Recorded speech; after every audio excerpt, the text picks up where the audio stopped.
Guys, Nikita के जहाँ में आपका स्वागत है। आज मैं इतना शाम को ब्लॉग स्टार्ट कर रही हूँ अपना, बिकॉज़ आज हड़ताल का तीज है।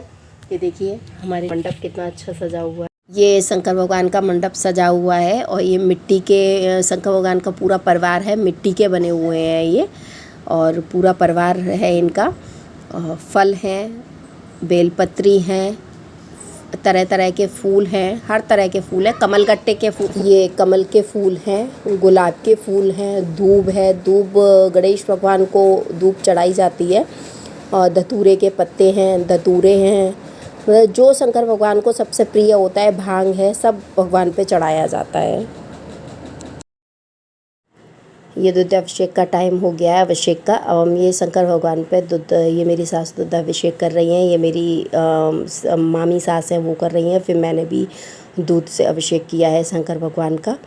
अब हम इनकी पूजा करेंगे, अर्चना करेंगे, तिलक वगैरह लगाएंगे। ये हमने तिलक लगाया है और इनकी पूजा अर्चना की है। अब ये हम बेलपत्री चढ़ा रहे हैं, और बेलपत्री के बाद फूल, फल, दूब सब हम चढ़ाएंगे। ये रात को 8 बजे का टाइम है। ये 8 बजे आरती का, पहली आरती इनकी रात में 8 से 9 के बीच में होती है। ये आरती होती है, पूजा होती है, अर्चना होती है, ये सब हम करते हैं।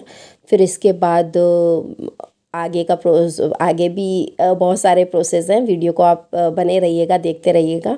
अब ये हम उन पे फूल का अभिषेक कर रहे हैं, और ये कमल के फूल शंकर भगवान को बहुत पसंद हैं, इसलिए कमल के फूल उन पे चढ़ाना बहुत ही शुभ माना जाता है। और जितने भी उनका परिवार होता है सब पे फूल चढ़ाए जाते हैं, सबकी आरती की जाती है। मतलब ये गौरा जी ने व्रत रखा था शंकर भगवान को पाने के लिए, तो मैरिड लेडीज़ ज़्यादातर इस व्रत को करती है। और वैसे इसको जिनके मायके में होता है वो अपने कुंवारे से भी करते हैं इस व्रत को। ये मेहंदी चढ़ा रहे हैं, ये मैंने मेहंदी लगाई है तो मैं अपनी मेहंदी दिखाते हुए। और इस व्रत को करने से जैसे करवा चौथ का व्रत होता है, वैसे ही हरतालिका का व्रत भी होता है। पर हरतालिका का व्रत 36 घंटे तक होता है। आपको 36 घंटे तक बिना कुछ खाए पिए इस व्रत को करना होता है। तो बस ये व्रत करके जैसे भगवान हमारा सुहाग ऐसे ही अमर बनाए रखे। ये शंकर भगवान गणेश जी की आरती कर रहे हैं, फिर हम शंकर भगवान की भी आरती करेंगे, क्योंकि प्रथम गणेश जी होते हैं, प्रथम आरती गणेश जी की होती है, इसलिए पहले गणेश जी की आरती होती है, उसके बाद शंकर भगवान की आरती होती है। ये मेरी सास, मेरी मामी सास और मैं, तीनों लोग हम आरती कर रहे हैं। हमारे यहाँ पाटा रखा जाता है, तो इसलिए हमारे यहाँ मामी सास हमारे यहाँ आके ही पूजा करती हैं, और मेरी सासू माँ सारी तैयारी कर लेती हैं। वैसे बड़े बूढ़ों का होना बहुत ज़रूरी होता है, वो घर में होते हैं ना, तो हम लोगों को किसी चीज़ की टेंशन नहीं होती है। वो सारी तैयारियां सब वो ही कर लेती हैं, मुझे किसी चीज़ कुछ करने की ज़रूरत ही नहीं पड़ती है। जो मेरा ऊपर ऊपर का काम होता है खाने पीने का और वैसा, वो सब मैं कर लेती हूँ, और सारी तैयारी मेरी सासू माँ करती हैं। अब ये ढोलक बजाई जा रही है, क्योंकि इसमें रात भर भजन होते हैं, पूरी रात जगना होता है, रात भर भजन कीर्तन करके जगाया जाता है। ये मैं गाने के साथ इसलिए रिकॉर्ड नहीं कर रही हूँ क्योंकि बहुत जल्दी ना कॉपीराइट लग जाता है, चाहे हम लोग कैसे भी भजन कर रहे हो वो सब में कॉपीराइट आ जाता है, इसलिए मैंने सिर्फ ऐसे ही वीडियो शूट किया है बस। ये पार्वती जी के गहने बनाए जाते हैं आटे से और बेसन से। कुछ सोने के जेवर और कुछ चांदी के जेवर बनाए जाते हैं, इनको फ्राई किया जाता है, और फिर ये पार्वती जी पे चढ़ाए जाते हैं ये जेवर। ये मीठी पूड़ी बनाई जाती हैं, सुबह जब पूजा हो जाती है उसके बाद ये भोग लगाया जाता है, और ये प्रसाद में दी जाती हैं। ये रात के 12 बज गए हैं, अब ये दूसरी पूजा का टाइम हो गया है, हम दूसरी पूजा पे जाते हुए। इस बीच में 11 बजे कथा भी हुई थी, हम कथा सुन चुके हैं, उसका वीडियो मैं शूट नहीं कर पाई हूँ। और ये अब रात को 12 बजे हमारी दूसरी आरती होती है। दोबारा से ये फिर से ये सब साफ़ किया जाएगा, वहाँ से जितना भी उन पे चढ़ाया था वो सब हटाया जाएगा वहाँ से। फिर दोबारा से बेलपत्री सब कुछ चढ़ाया जाएगा, और फिर से उनका दुग्धाभिषेक, मतलब जो क्रिया पहले होती है वो सब पूजा होती है, फिर दोबारा से आरती होती है। और इसमें श्रृंगार का सामान हम गौरा जी पर चढ़ाते हैं, वो श्रृंगार का सामान हम अपनी सास को या ननद को पैर छू के सुबह देते हैं। इससे ये होता है हमारा सुहाग अमर बना रहे, और ये सुहागन स्त्रियों को ही दिया जाता है, आप अपनी सास को या ननद को दे सकते हैं। हमारे यहाँ जैसे पूजा होती है वो मैंने सारा रिकॉर्ड किया है, सबके यहाँ अलग अलग तरह से होती है, अलग अलग तरह से सब चीज़ होती है। हमारे यहाँ जैसा होता है वैसे मैंने सब शूट करने की कोशिश की है, आपको दिखाने की कोशिश की है, जिससे आपको भी पता चले हड़ताल का व्रत होता कैसा है। गुड मॉर्निंग गाइस, आज 30 का व्रत है और मैं रेडी हो चुकी हूँ और सुबह के बज रहे हैं 4:45। कल रात से हम लोग सोए नहीं हैं क्योंकि 30 का व्रत ऐसा होता है कि इसमें रात को नहीं सोना होता है।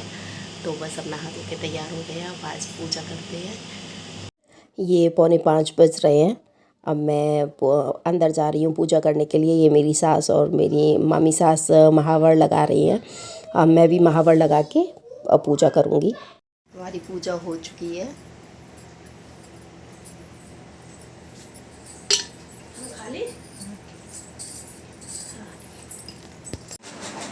हाय गाइस, मेरी पूजा हो चुकी है और खाना भी बन चुका है, सब कुछ रेडी है। बस सब बच्चों को उठाना है, उनको तैयार करना है। और देखिए शिवांश की अभी नींद भी नहीं खुली है, ये सो रहे हैं। उठो बेटा, स्कूल जाना है। गुड मॉर्निंग, गुड मॉर्निंग, जल्दी उठो, जल्दी स्कूल जाना है। बच्चों को बस रेडी करना है, फिर उनको स्कूल भेजना है। हस्बैंड चले गए हैं मम्मी को लेके। वो जो हमारे यहाँ पूजा होती है, जो हरतालिका पे उनका सिंहासन बनता है शंकर भगवान पार्वती जी का, तो उसको नेक्स्ट डे मॉर्निंग में नदी में प्रवाह किया जाता है। तो बस उसी के लिए मम्मी और मेरे हस्बैंड गए हुए हैं उसको नदी में प्रवाह करने के लिए। और वो आते हैं, फिर शिवांश को स्कूल छोड़ेंगे। इधर मैं दिव्यांश को भी तैयार कर देती हूँ, शिवांश को भी तैयार कर देती हूँ। तब तक दोनों बच्चे स्कूल चले जाएंगे। कल से पानी वगैरह कुछ भी नहीं पिया है क्योंकि इस फास्ट, ये ऐसा फास्ट होता है जिसमें आपको निर्जला उपवास करना पड़ता है 36 आवर्स तक। तो 36 घंटे हो चुके हैं। अब बस कुछ पानी वगैरह पियेंगे, चाय वगैरह पियेंगे, नाश्ता वगैरह करेंगे। खाना मेरा बिल्कुल रेडी हो गया है, खाना मैंने बना के तैयार कर दिया है। आज मैंने खाने में सूखी अरबी बनाई थी और पूड़ी कचौड़ी, जो भी मतलब पक्का खाना बनता है वही सारा बनता है। तो बस सब कुछ रेडी हो चुका है और बहुत टायर्ड भी हो रही हूँ। पूरी रात हो गई जगते हुए, पूरी रात सोए भी नहीं, सोने का टाइम ही नहीं मिलता है। रात को 10 साढ़े 10 बजे हम लोगों ने कथा सुनी थी। फिर उसके बाद 12 बजे एक और पूजा होती है, 8 बजे एक और पूजा होती है, मतलब 2-3 पूजा होती हैं। फिर सुबह 4 बजे एक और पूजा होती है। उसके बाद 4 बजे वाली लास्ट पूजा होती है। रात में जो पूजा होती है उसमें हमारे यहाँ पूरा श्रृंगार नहीं किया जाता है, जो नॉर्मल श्रृंगार होता है बस वही करके पूजा हो जाती है।